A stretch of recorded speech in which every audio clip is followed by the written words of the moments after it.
Hunt Her, Kill Her is a horror film that was written and directed by Greg Swinson and also partially directed by Ryan Thiessen. They directed it together. And this dates back all the way to 2022 with its first festival premiere at the Chattanooga Film Festival. If I'm pronouncing all these things correctly, I apologize with the names if I'm not saying them properly. I do forget the main actress's name, and I should have looked her up because she is pretty good in this film. She's quite fantastic with her role and her acting chops.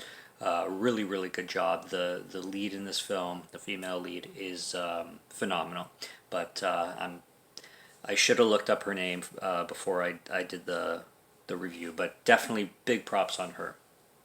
And this, like I said, premiered at the Chattanooga Film Festival, and then it got more releases in 2013, and then it got like a streaming release, and it actually got a Blu-ray, which I originally heard of this film just randomly browsing eBay, and I would purchase this on Blu-ray. Probably, I think it has a 4K too, if I'm not mistaken, with a slipcover. And I was actually planning on, funny enough, reviewing this film for 31 Days of Horror, and I had it in my shopping cart, and I was going to buy it and everything, and I'm still planning on buying this film. But I already completed my 31 Days of Horror list, so I couldn't afford it at the time, and I have my list complete, so it's not going to be part of 31 Days of Horror. But I found it on Tubi, and I'm like, oh, damn, okay, I'll just watch it on Tubi, and I'll check this thing out, because I'm definitely interested, 100%. This film also goes by Night Shift, and I kind of like the title Hunt Her Killer better, especially with the themes of the film and everything. And Night Shift, I think there's another film called Night Shift, and then there's two films called Last Shift, and it was remade like really soon after, also called Last Shift. So Night Shift works too because of the themes, but I don't know, Hunter Killer. Regardless, anyway, it goes by two names is my point. And what we have going on here is we have this woman who applies for a job as a janitor at a factory. And genius when you're working with a low budget like this that you can have one location, and I'm sure somebody in the crew had access to this factory because this is all at night kind of thing when during the night shift. So it's so easy and so genius to make a film with a low budget in one location where you kind of have access to and you can do everything right there and then kind of thing, and it works. And she gets this job, and she's about to start her first shift, or I'm pretty sure it's her first shift. And these two guys hassle her, and they know her, and they start to, basically bully her, harass her, because she's having a separation thing going on, and apparently her ex, you could say, knows people in a sense. And during her shift, there's a break-in, and it turns into a cat and mouse movie. So this is basically a slasher, cat and mouse drama thriller suspense. And there's a bunch of masked villains trying to kill her, basically. Excuse me. I'm not going to edit that out.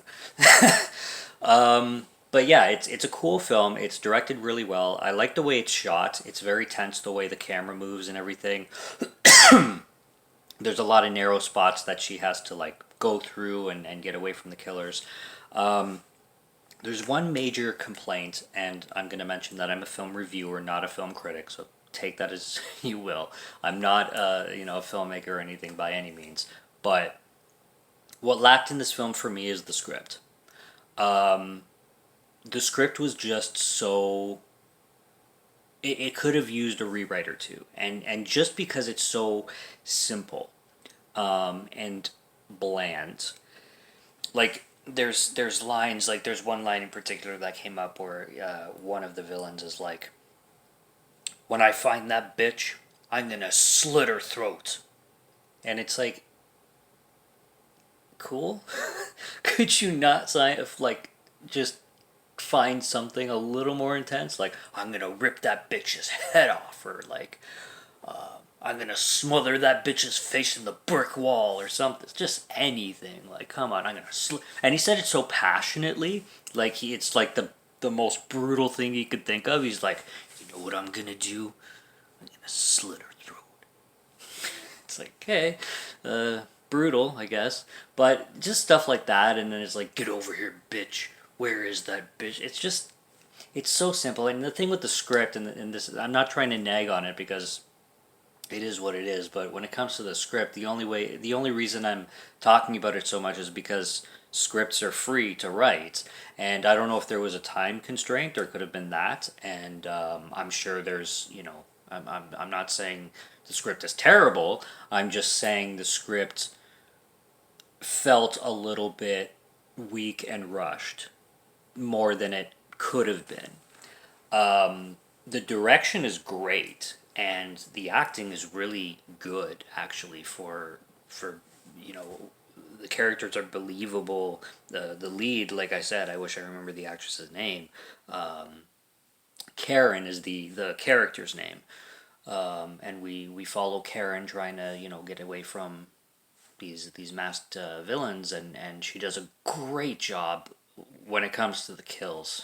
Oh, geez, great kills, and it delivers well, very well for horror fans and slasher fans and revenge films, especially female revenge. Like, it's good stuff. This is the kind of low budget film that is very inspiring to filmmakers. It's inspiring to me, even though I've only made one film in college and it was a documentary. But these are the kind of films I watch and I'm like, this is the kind of stuff that inspires me, because you watch this and there's passion behind it, and you can tell that it's doable because it's one location. Like, all you need is a factory.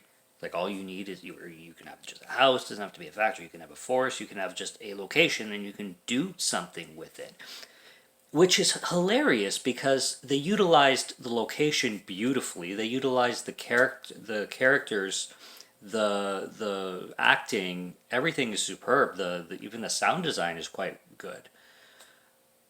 Why not a second draft, man? Like, like, just amplify that script, make the dialogue more punchy, more edgy, more, just like it everything felt believable, but everything felt so lukewarm, so light, so diluted when it came to the dialogue and the script. And that's really the only, I would say, and the biggest flaw I see in this film. Everything else is really fucking well done, and this is a film that I would absolutely want to have in my collection. And the ending is what it is. It's nothing grand. It's nothing. Doesn't reinvent the wheel, but it's believable, and you know, you can tell the pain that this woman is in with a lot of things, just the situation she's in outside of being chased by a bunch of motherfuckers, like her own personal life. Like, you can, it's woven in there that you're given a lot of reasons to care for this woman, basically. And I like how that's done. So Hunt Her, Kill Her is a great film. It's one that I would buy. I definitely want to purchase it on Blu-ray, and it has a slipcover. It looks beautiful, and it's on Tubi if you want to watch it for free. So I'm glad it is on Tubi. I'm glad I got to see it, and I look forward to purchasing this film, and I look forward to seeing more from Greg Swinson, and Ryan Thiessen, if I'm pronouncing those correctly. So yeah, good job, and I gave this film a 3.5 out of 5. And I liked it. I liked it a lot. Subscribe to Morgan Film Fan if you like to listen to my voice, or if you like my film reviews. I'll be back with more soon, so stay tuned for those. Check out what's on the channel already. Stay tuned for what's coming. Until next review, have a good one. Take care and cheers.